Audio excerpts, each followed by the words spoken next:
میرے بیٹے، جس دن تو پیدا ہوا ہم نے اپنے لیے جینا چھوڑ دیا۔ ہوئے ہوئے ہوئے ہوئے، ہم تیرے لیے جیے۔ تیری ماں تجھے دودھ پلاتی تھی، میں تیرے لیے روٹی کے نوالے لاتا تھا، میری ساری کمائی پہلی اور آخری سب تیرے اوپر لگتی تھی۔ تجھے خوش دیکھتے تھے تو خوش ہوتے تھے، تجھے روتا دیکھتے تھے تو ہم روتے تھے۔ وَإِذَا ذَاقَتْكَ بِالسُّقْمِ لَيْلَةً لَمْ أَدْلِ سُقْمَكَ إِلَّا سَاهِرًا أَتَمَلْمَلُ۔ جب تو کبھی بیمار ہو جاتا تھا تو تیرے سرانے بیٹھ کر ہم ساری رات روتے تھے اور دعائیں کرتے تھے، یا اللہ ہمارے بچے کو بچا لے، ہمارے بچے کو صحت دے دے۔ اس تڑپ میں ساری ساری رات میں جاگتا تھا۔ تیرے لیے میں نے اپنا سب کچھ لگا دیا، اپنے لیے جینا چھوڑ دیا، اپنی خواہشات کو دبایا، تیری ہر خواہش کو پورا کیا۔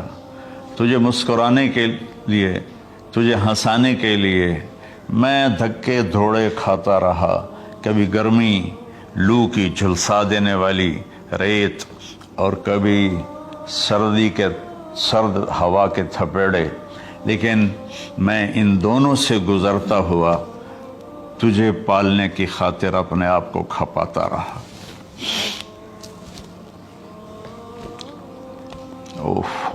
فلما بلغت السن والغایۃ التی الیہ مدی ما فیک کنت اؤمل۔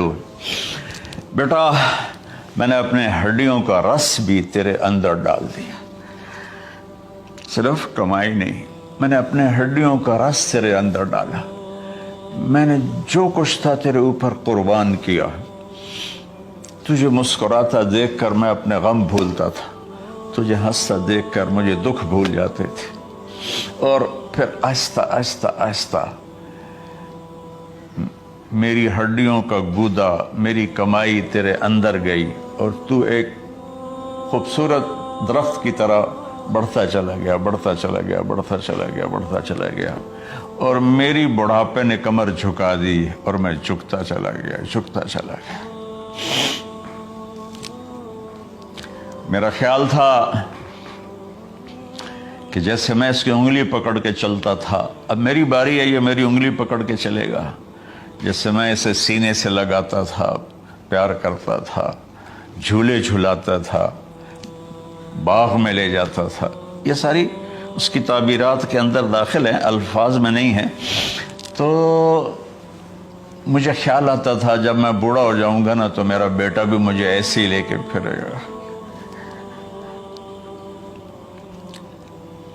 میرا بیٹا بھی میری سنے گا۔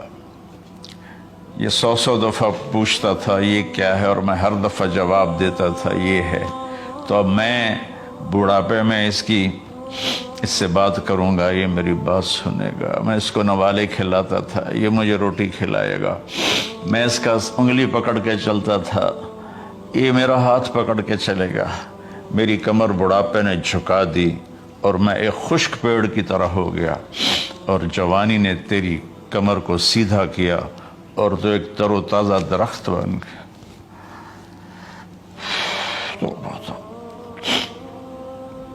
تو مجھے خیال آیا کہ میں نے 20 سال اس بچے کو پالا ہے، ابھی اپنی ماں اور باپ کو دیکھے گا، لیکن ایک دم اچانک کیا ہوا؟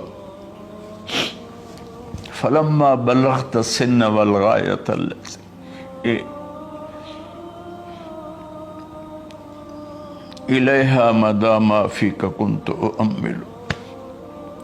جب تو اس عمر کو پہنچا جس میں ہماری امیدیں تیرے ساتھ لگ گئیں، ہمیں بڑھاپے نے بے آسرا کر دیا، اور تیری جوانی نے تجھے ہمت دے دی، تو ہمارا خیال آیا کہ اب یہ ہمارے ساتھ وہی کرے گا جو ہم نے اس کے ساتھ کیا۔ لیکن کیا ہوا؟ جعلت جزائی غلظۃ وفظاظۃ کأنک انت المنعم المتفضل۔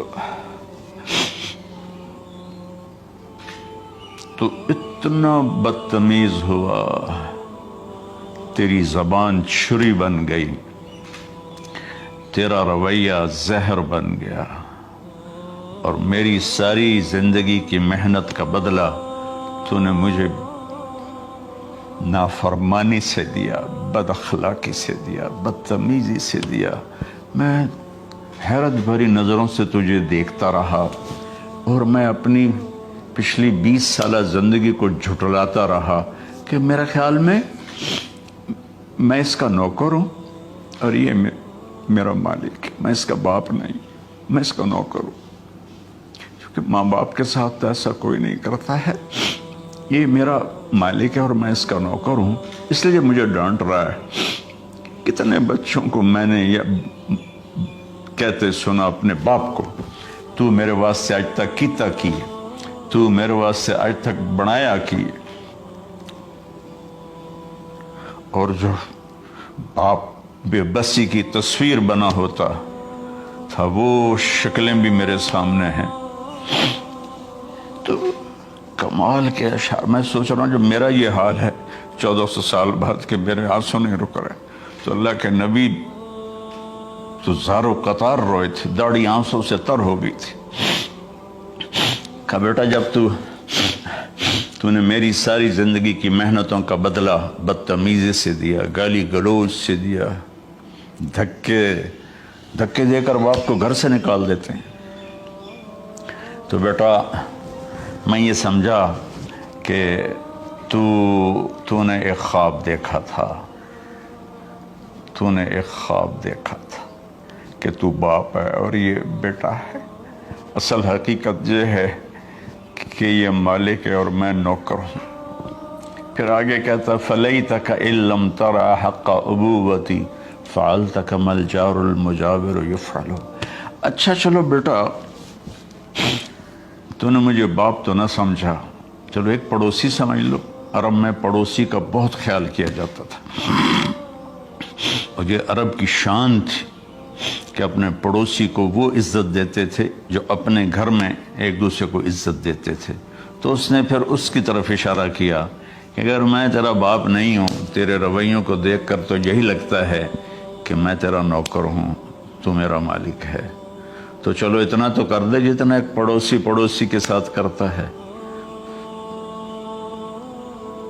فَأَوْلَيْتَنِي حَقَّ الْجِوَارِ وَلَمْ تَكُنْ عَلَيَّ مِنْ دُونَ مَالِكَ تَبْخَلُ۔